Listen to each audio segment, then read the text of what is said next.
असल्या कारणाने ह्या स्मार्ट बसेसमध्ये 4 CCTV आणि GPS यंत्रणा त्याचबरोबर सुरक्षिततेच्या दृष्टिकोनातून सगळ्या उपाययोजना करण्यात आलेल्या आहेत। ड्रायव्हरच्या शेजारी एक स्क्रीन ठेवण्यात आलेली आहे, त्या स्क्रीनवर सगळ्या CCTV कॅमेऱ्याच्या माध्यमातून माहिती दिसणार आहे आणि त्याचबरोबर ड्रायव्हरच्या कडे एक पॅनिक बटन गाडीमध्ये असल्या कारणाने काही जर अडचण निर्माण झाली शेवटच्या पॅसेंजरला तर त्याची सूचना सुद्धा पॅनिक बटनच्या माध्यमातून ड्रायव्हरपर्यंत पोहोचेल अशी व्यवस्था या गाडीमध्ये आहे। चारही बाजूला स्क्रीन देण्यात आलेली आहे जेणेकरून ज्या रूटवर ह्या बसेस जातील त्या रूटवरची सगळी माहिती ह्या सगळ्या ग्राहकांना म्हणजे पॅसेंजरना मिळणार आहे आणि त्याचबरोबर उर्वरित वेळेस त्या ठिकाणी जाहिराती सुद्धा प्रकाशित करण्यात येणार आहे जेणेकरून ह्या जाहिरातींच्या माध्यमातून एसटी महामंडळाच्या उत्पन्नामध्ये भर पडेल। अशा पद्धतीनं राजमेहता जिजाऊ हे नामकरण केलेल्या ह्या बसेसचं लोकार्पण आज ह्या विधी मंडळाच्या प्रांगणामध्ये करण्यात आलेला आहे आणि भविष्यामध्ये सुद्धा अजून 2x2च्या 5000 बसेस या एसटी महामंडळाच्या माध्यमातून पुढील 3 महिन्यात घेण्यात येतील। त्याचबरोबर 100 ह्या 28 आसन क्षमता असलेल्या छोट्या मिनी बसेस 9 मीटरच्या राज्यातील खेड्यापाड्यामध्ये म्हणजे प्रामुख्याने डोंगर दऱ्यांमध्ये सुद्धा ह्या बसेस जाऊ शकतील, छोट्या बसेस। अशा पद्धतीचं त्या बसेसचं सुद्धा आम्ही निविदा प्रक्रिया राबवलेली आहे, त्यासुद्धा ह्या वर्षाअखेरीस येतील आणि त्याचबरोबर 200 वोल्वो बसेस त्यापैकी 170 बसेस ह्या सीटर कोच असतील आणि 30 बसेस ज्या असतील स्लीपिंग कोच असतील म्हणजे 8300 बसेस घेण्याचा राज्य परिवहन मंडळाचा हा निर्णय आहे आणि त्यामुळे ह्या वर्षामध्ये सर्वसामान्य प्रवाशांना जवळजवळ एसटी महामंडळाच्या स्वतःच्या अशा 23000 बसेस उपलब्ध होणार आहेत। त्यासाठी जी काही तयारी आहे एसटी महामंडळाने केलेली आहे त्यामुळे पूर्वीच्या काळामध्ये ज्या बसेसच्या बाबतीतली ओरड होती प्रवाशांची ती आता या भविष्यामध्ये होणार नाही। नाही बघा, दरामध्ये काहीही बदल नाही, जो दर आतापर्यंत होता तोच कायम राहील। भविष्यामध्ये जर काही तिकिटीचे दरवाढ झाले तर ती सर्वांना लागू होईल, परंतु ह्या बसेस घेत असताना सुद्धा कुठल्याही प्रकारे दरवाढ होणार नाही याची दक्षता आम्ही घेतलेली आणि प्रामुख्यानं ह्या 8000 बसेस या राज्यातील एसटी महामंडळाच्या शेवटच्या डिझेल बसेस असतील। ह्यानंतरच्या ज्या बसेस आम्ही घेणार आहोत त्या पूर्णपणे पर्यावरणपूरक असलेले इलेक्ट्रिक बसेस आम्ही घेणार आहोत। त्यामुळे भविष्यामध्ये पर्यावरणपूरक एसटी महामंडळ चालवण्याचा निर्धार आमच्या महामंडळाच्या माध्यमातून झालेला आहे।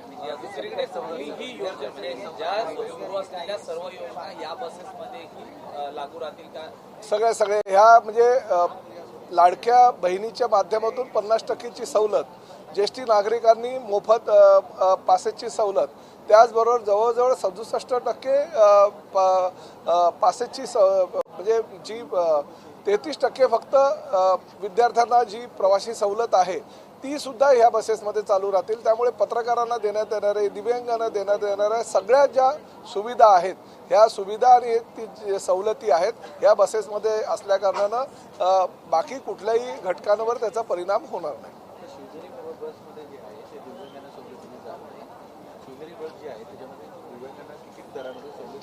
नाही, आता ह्या बाबतीतले जे काही निर्णय आहे ते निर्णय एसटी महामंडळाच्या माध्यमातून आलेले आमच्याकडे आलेले आहे। पत्रकारांना सुद्धा सगळ्या बसेसमध्ये सवलत मिळत नाही अशी सुद्धा काही भावना पत्रकारांची आहे। त्या बाबतीत आम्ही सुद्धा निर्णय घेतलेले आणि वित्त खात्याकडे ती फाईल पाठवलेली आहे, परंतु ज्या सवलती पूर्वीपासून चालत आलेल्या आहेत त्या सवलती पुढे घेऊन आणखी त्यामध्ये काही सवलती आम्हाला ह्या काही घटकांना देता येतं का याची चाचपणी एसटी महामंडळ करतात आणि निर्णय सकारात्मक त्या विषयावर सुद्धा आम्ही लवकरात लवकर घेऊ। टोटल 17,742 नोकर भरती करण्यासंदर्भातला प्रस्ताव एसटी महामंडळानं राज्य शासनाकडे पाठवलेला आहे। वित्त खात्याकडे आमची ती फाईल आहे आणि त्याला मंजुरी राज्य शासनाची मिळाल्यानंतर आम्ही पूर्णपणे 17,742 जागांची भरती प्रक्रिया चालू करू। सर हिंदी मध्ये छोटे से इधर ही ले लो ना। सर एसटी में महाराष्ट्र राज्य परिवहन महामंडल की 3000 बसेस जो कि टाटा कंपनी ने वो निविदा प्रक्रिया में पार्ट लिया था और उनको ही वो निविदा प्रक्रिया में 2100 बसेस की ऑर्डर मिली है और 900 बसेस का ऑर्डर जो है वो अशोका लेलैंड को मिली है। आज राज्य के मुख्यमंत्री देवेंद्र जी फडणवीस, उप मुख्यमंत्री एकनाथ शिंदे जी और साथ ही में उप मुख्यमंत्री सुनीताताई पवार जी के हाथों से उसका लोकार्पण कर दिया है। राज्य में 3000 बसेस का ये पहला मौका है और इस बसेस में 4 सीसीटीवी, जीपीएस यंत्रणा, पैनिक बटन से लेके सिक्योरिटी रिलेटेड जो भी चीज़ें होनी चाहिए वो हर बस में है। 56 सीटें इस बस में है और राज्य के जो ग्रामीण इलाके हैं जहाँ पे लोगों तक अभी तक सुविधाएं एसटी की नहीं थी, वो वहाँ तक पहुँचाने का काम एसटी महामंडल के माध्यम से अभी हो रहा है। ये बसेस के साथ साथ और आगे भी हम 5000 बसेस लेने वाले हैं जो 2x2 की बसेस रहेगी और साथ ही में 200 बसेस जो है वोल्वो रहेंगे 177 सीटिंग और 30 जो स्लीपर कोच है 28 सीटर वाले मिडी बसेस भी महामंडल के माध्यम से हमने निविदा प्रक्रिया उसके लिए ली है। वो भी अभी 4-5 महीने में आ जाएगी। यानी रूरल एरिया में जो ग्रामीण इलाका है उसमें आदिवासी पाड़े तक भी वो छोटी बसेस जाएगी और लोगों को सुविधा मिलेगा। हालांकि ये छोटी बसेस है उसमें एसटी महामंडल का नुकसान होता है, फायदा नहीं होता है, मगर फायदा नुकसान को नहीं देखते हुए एसटी महामंडल राज्य के ग्रामीण विभागों में भी ज़्यादा से ज़्यादा प्रवासियों को ये सहूलत देने की कोशिश कर रही है और हम उसमें कामयाब हो रहे हैं। सर, जिस तरह से फ्यूल और गैस की किल्लत सामने आ रही है, धीरे-धीरे बसेस तो आ गए लेकिन उस किल्लत को कैसे दूर करने नहीं, देखिए हकीकत है अभी युद्ध की पार्श्वभूमि पे गैस की हमें थोड़ी सी दिक्कत आ रही है, मगर आदरणीय पंतप्रधान और आदरणीय मुख्यमंत्री जी उसके ऊपर ध्यान देके है। राज्य के हर इलाके में ज़्यादा से ज़्यादा लोगों को सुविधाएं कैसे मिली इसके लिए कोशिश कर रहे हैं।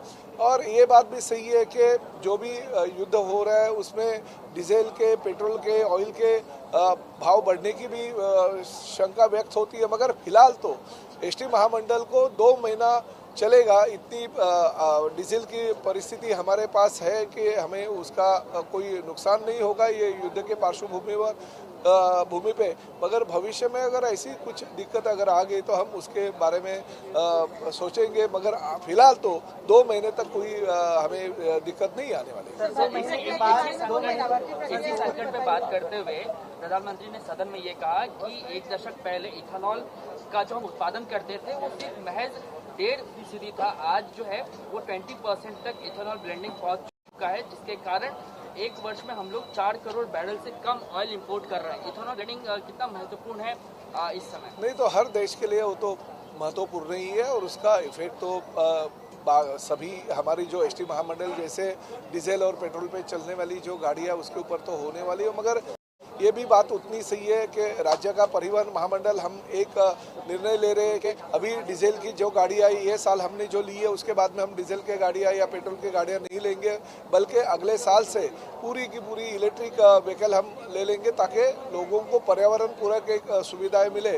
और ये जो ऑयल और डीजल की मारामारी हर हमेशा होती रहती है उससे एसटी महामंडल परेशान जो होता है ऐसे परिस्थिति में, तो भविष्य में इलेक्ट्रिक व्हीकल के माध्यम से हम सक्षम हो सकते हैं। आपने जैसे कहा कि 2 महीने का स्टॉक जो है तेल कंपनियों के पास है जो आपको देंगे। 2 महीने बाद अगर परिस्थिति ऐसी रही तो प्लान बी तो फिलहाल अभी तक कुछ भी नहीं है। हमारी इलेक्ट्रिक व्हीकल जो हमारे पास है वही हमारा प्लान भी है और इसलिए भविष्य में हम इलेक्ट्रिक व्हीकल लेने वाले हैं, मगर आज के तारीख में हमारे पास जो इलेक्ट्रिक व्हीकल है उसके ऊपर ही हम जितना गाड़ियाँ चला सके उतनी चलाएंगे। मगर फिर भी मुझे ऐसा लगता है कि केंद्र और राज्य सरकार ऐसी नौबत नहीं आने देंगी जिसकी वजह से हमारी बस गाड़ियाँ बंद पड़े।